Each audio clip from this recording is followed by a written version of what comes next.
So this is Samsung's base model of flagship tablets from their Tab S8 series, the Tab S8. So I've talked about the Tab S8 Plus before, the Tab S8 Ultra, and I've even made a whole video comparing all three. So I think it's time to give the Tab S8 its own full review and talking about whether or not it's worth the money.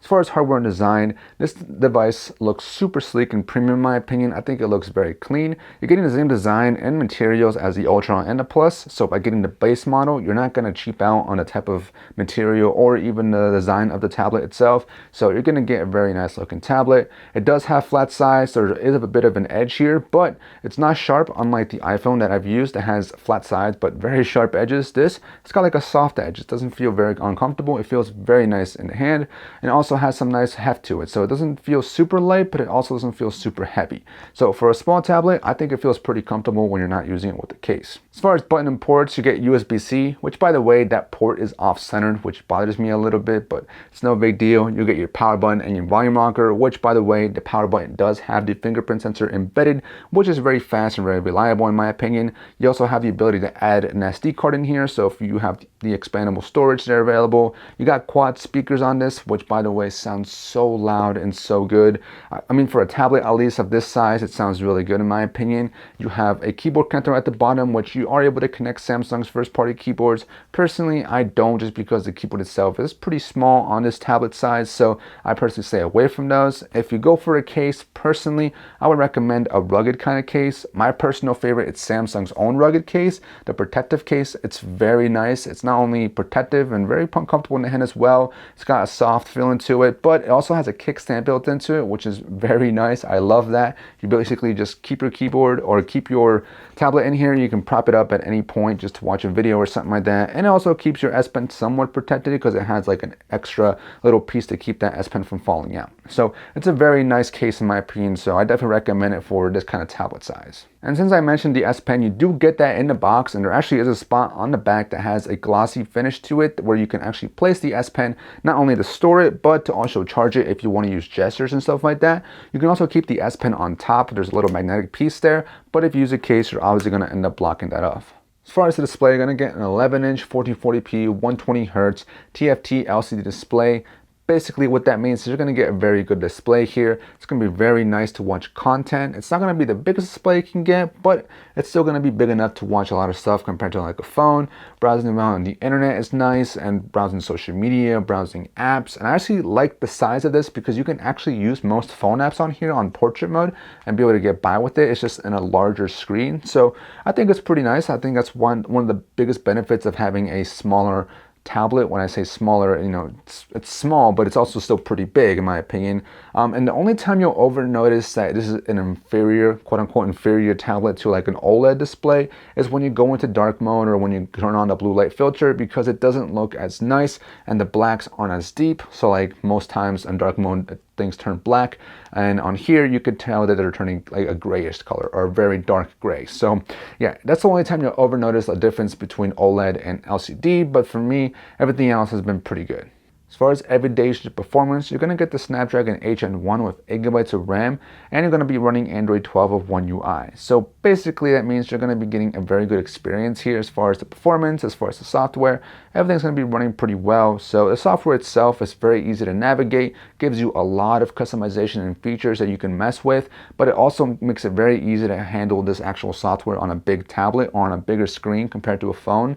So for the most part, everything runs really well with One UI. The animations can be a little hit or miss sometimes, so sometimes they'll look a little bit rugged or a little bit buggy, but for the most part, everything does seem to run pretty smoothly. And my usage is very simple and very basic. So basically the stuff that I do on here is watch content, take some notes, and browse the internet, and maybe play a game here and there. So it's not super crazy, not super heavy intensive, but this tablet can definitely handle it. I just want to talk about taking notes real quick because I definitely think this tablet is probably one of the best options out there for a lot of students. So not only is the tablet size very portable, but you also get the S Pen in the box and you get Samsung Notes. And I think Samsung Notes is one of the best notes taking apps there is out there. So Samsung Notes allows you to pretty much take all your notes, whether it be handwritten or if you want to type them out. You can also use different features to make it easier when you're writing notes, so you can actually write out stuff and have it display on the screen itself like if it was typed. It's not that accurate, but it's definitely convenient.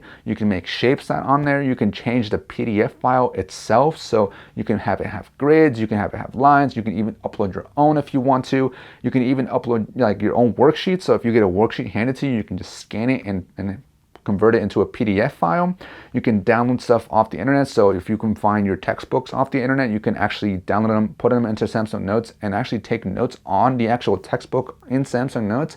I just think Samsung Notes is so convenient for everything. And at the end of the day, if you have to export out, you can just export out as a PDF, print it out, turn it in via email somewhere, whatever you need to do. It's super convenient in my opinion. I absolutely love Samsung Notes, love this tablet size, and love the S Pen. So I think this tablet overall is going to be a very good tablet for a lot of students. And talking about Samsung DeX, I personally don't really use it, especially on a tablet size like this. I think it's too small for me in my opinion, but Samsung DeX gives you like a Chrome-like, Windows-like UI experience, so you can make it look like a laptop. But personally, like I said, I don't use it, so I'm not going to go too in depth of it. You can also use second screen, which is one of my favorite features, but on a bigger tablet. But this is still very convenient because if you're out and about, being portable, and you happen to have your Windows laptop with you, and you happen to have the Tab S8 with you, you can quickly on the fly connect this wirelessly and use this as a monitor with your laptop as well. So overall, like I said, this tablet is going to be great for a lot of things. It can definitely handle a lot of stuff that you throw at it, but it depends if you want a smaller size. If you are going to be super portable and you want it to be able to take it anywhere, especially for students, for people who are working, on the job, maybe doing stuff, commuting, this is going to be a very good tablet for that because it's going to be powerful and small enough to be able to carry pretty much anywhere. As far as cameras, you're getting a decent set of cameras here on the front.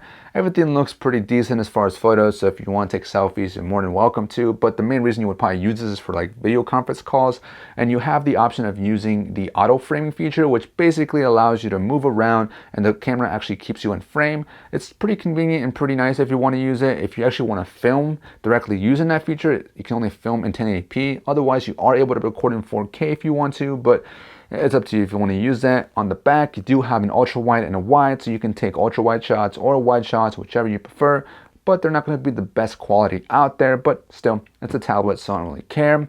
And as far as video, you can take 4K on just the wide, so if you want to get super crisp shots, you can record in 4K, but if you want to use the ultra wide for some reason, you can go down to 1080p and use the ultra wide. But besides that, like I said, these cameras, they're good. They're not going to be terrible or not going to be amazing, but they're good enough for probably like a quick shot if you need to take something for work or take something for school, and definitely for scanning documents is definitely what they're useful for. But besides that, I don't really use the cameras on here. As far as battery life, you do have an 8,000 milliamp hour battery on here, but my screen on time is literally all over the place. Sometimes I use the tablet a lot, sometimes I don't use the tablet at all. It depends on what I'm doing that day. And my usage, like I said, is not super crazy and heavy intensive, so I end up getting about like 2 days worth of battery, which for me is amazing. So it all depends on your usage, depends on how long you're using it and what you're doing, so it may vary for you. So I feel like if you're using this pretty regularly and pretty intensely, you might end up getting only about a day's worth of battery. But if you do have to charge up, you do have 45 watts of charging, which isn't that fast. You have to wait about like an hour and 20 minutes for it to charge up, so it's not the fastest, but it's not the worst either. I've seen worse, but for the most part, it's pretty good. And if you plan on keeping this tablet for a long time, definitely turn on protect battery. It just helps protect that battery for longevity purposes. So should you get the Tab S8? If you're looking for a handheld friendly, portable, and powerful tablet, absolutely. But if you're going to be using this at home a lot or in one spot, I would consider a bigger tablet such as the Plus or the Ultra. I would even check out my video that I made comparing all three, because the main difference between all of them is the display size. And if the budget allows for it, I would honestly go for the bigger size if you're going to be at home a lot. But that's pretty much it though. Hope you guys enjoyed, and peace.